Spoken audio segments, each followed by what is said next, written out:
I have lived long enough to see the Republic confront its own reflection. And what we now witness in the indictment of John Bolton is not merely a legal episode, it is a moral reckoning. This is a man who stood at the very center of power, shaping foreign wars, advocating preemptive strikes, and defending the logic of secrecy that has for decades undergirded America's imperial reach. When the FBI raided his Maryland home and Washington, D.C. office on August 27, seizing classified records from as far back as the years between 1998 and 2006, it wasn't only about boxes of documents. It was about the architecture of power itself. Bolton's attorneys insist these are ordinary records, pre-cleared for publication. Perhaps some of them are, but that is not the deeper question. The deeper question is whether this republic has ever held its most powerful accountable with the same rigor it applies to the weak. I remember when Bolton himself condemned both Donald Trump and Joe Biden over their own classified document scandals. He said bluntly that when those at the top act casually with the law and escape consequence, they teach a dangerous lesson to the nation. And here he stands now before that very lesson, transformed from accuser to accused. This is not a matter of partisan warfare. It is a mirror of the moral corrosion that has crept into the bones of American democracy. Power without restraint becomes impunity. Secrecy without accountability becomes rot. When men who helped build the fortress of national security are finally ensnared within it, we are forced to ask, what happens to a republic when its guardians become its defendants? This case, still sealed in its details, but already revealing in its symbolism, exposes the fragility of a system that long believed itself immune to collapse. Empires rarely fall from a single blow. They rot from within when truth is buried under the weight of their own contradictions.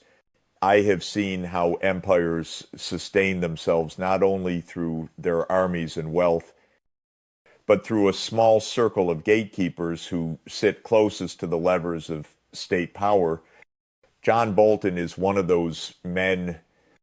He was not an outsider to the system. He was its fierce defender from the State Department to the National Security Council, from the United Nations to the White House. He spent decades shaping the doctrine that allowed America to act with impunity abroad while hiding its truths at home. These are the figures who move between administrations, often untouched by political winds, operating in that vast gray zone where national security becomes an instrument of personal and institutional power. They carry secrets like currency. They shape narratives that define wars and peace, life and death, truth and illusion. And they do so believing they stand above the republic, not within it. This is not new. Empires throughout history, Rome, Britain, France, cultivated their gatekeepers, men who spoke the language of national defense while serving the architecture of power itself. The danger is not in their existence, but in their insulation from accountability. When secrecy becomes their shield, they begin to act as though the republic owes them indulgence, not justice. That is why this indictment is so significant. It does not simply implicate Bolton as an individual. It pierces the myth that the keepers of state secrets are untouchable. For decades, the machinery of American power has operated behind closed doors, guarded by men who believed their service placed them beyond consequence, yet history always comes knocking. The classified records found in Bolton's possession may be decades old, but the principle at stake is timeless. No one, not even those who once guarded the empire, is above the republic. And when the gatekeepers are forced to stand where ordinary citizens have stood before them, the system itself is forced to confront its own design. What kind of republic endures when its guardians become its most dangerous precedent? I have learned over the years that power in America is rarely dismantled by force. It is maintained through layers of protection, a machinery so intricate that those within it often cease to recognize its existence. John Bolton's case is not an anomaly, it is an aperture into this system. For decades, high-ranking officials have carried with them classified material, made decisions in secret, and operated under the quiet assurance that the rules that apply to others will not apply to them. This is the architecture of impunity invisible to most, yet foundational to how Washington preserves its own. When the FBI raided Bolton's properties, what emerged was not just a question of what was in his possession, but of how easily powerful men accumulate the state's secrets as though they were personal property. From 1998 to 2006, Bolton held positions that granted him deep access to sensitive national security information for years. Such figures as have navigated a system where accountability is negotiated, not imposed. They are advised by powerful lawyers, shielded by networks of influence, and is often by the culture of deference itself, a culture that whispers, he served the nation, he can be trusted. But that is precisely how republics decay. When justice bends to accommodate status, it ceases to be justice at all. The same legal framework that can destroy the life of a low-level contractor for mishandling a single classified file has, for decades, turned a blind eye when the powerful do the same. Often on a far larger scale, it is not the law that changes, but its application. Power writes its own exceptions. This is why Bolton's indictment matters. It is not just about one man, it is about whether the machinery of impunity has finally met a limit. If the law is real, it must be blind. If it is not, the republic has already surrendered its conscience to power. History is unforgiving to nations that pretend they can escape this truth. For as long as I have studied American power, I have seen how the phrase national security has been invoked like a sacred spell. It has justified wars, concealed failures, and shielded powerful men from accountability. John Bolton built his career within this very fortress. He spoke with certainty about the dangers of the outside world, urging preemptive strikes, defending endless wars, and framing secrecy as a necessary weapon of state. But what happens when the very system designed to protect the nation becomes a shield to protect itself? The notion of national security was never meant to be absolute.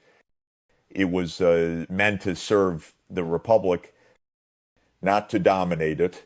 Yet, over time, secrecy has grown into something else, a parallel structure of power where decisions of war and peace, truth and falsehood are made in rooms. The public never sees it is there that wars in Iraq and Afghanistan were justified. Surveillance systems were expanded and moral compromises were buried. Bolton, like many in his generation of power brokers, believed that the public must be shielded for its own good. But this illusion has a price. The more a nation hides behind secrecy, the weaker its democratic core becomes. Transparency is not the enemy of security, it is its foundation. Without it, power loses its anchor in public consent. When officials hoard documents and truths, when they decide what the people can and cannot know, they are not protecting the nation, they are protecting themselves from scrutiny. And when men like Bolton, once guardians of this illusion, are forced to stand before the law, the illusion itself begins to crack. I have watched empires fall, not because they lacked power, but because their people lost faith in the truth, their rulers concealed. America is not immune to that fate. National security without moral accountability is not a strength. It is rotting in slow motion, and no empire can endure forever when its shield becomes its mask. Every republic, if it endures long enough, faces the judgment of its own contradictions. America is now confronting one of its most corrosive, the double standard between how it treats the powerful and the ordinary citizen. For decades, officials at the highest levels of government have walked away from acts that would have destroyed the lives of others. John Bolton's case does not emerge in a vacuum. It follows a long lineage of selective justice, an unwritten rule that those who defend the state are often exempt from the full weight of its law. I remember how the political class responded to the revelations of Watergate in the 1970s. There was outrage, yes, but there was also quiet preservation of the system itself. Then came Iran-Contra, where the exposure of secret operations led to a handful of prosecutions, but no true accountability for the architects.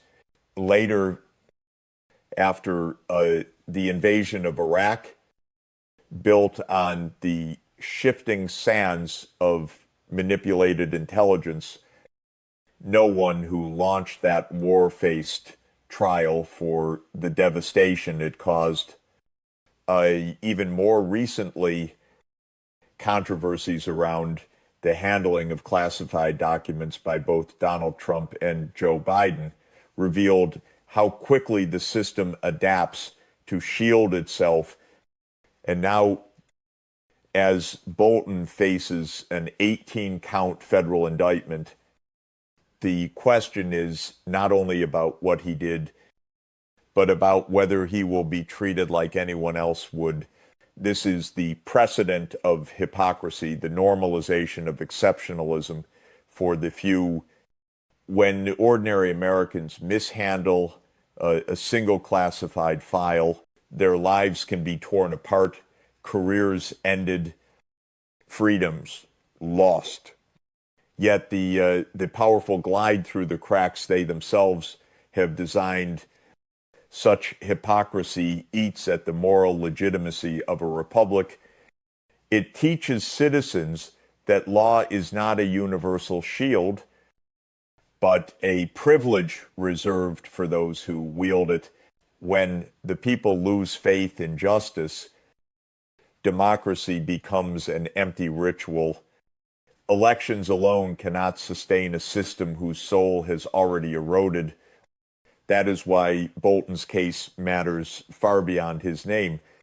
It is a test of whether this nation still believes that the rule of law applies equally, or whether the republic has accepted that justice bends before power. This is no longer just about John Bolton.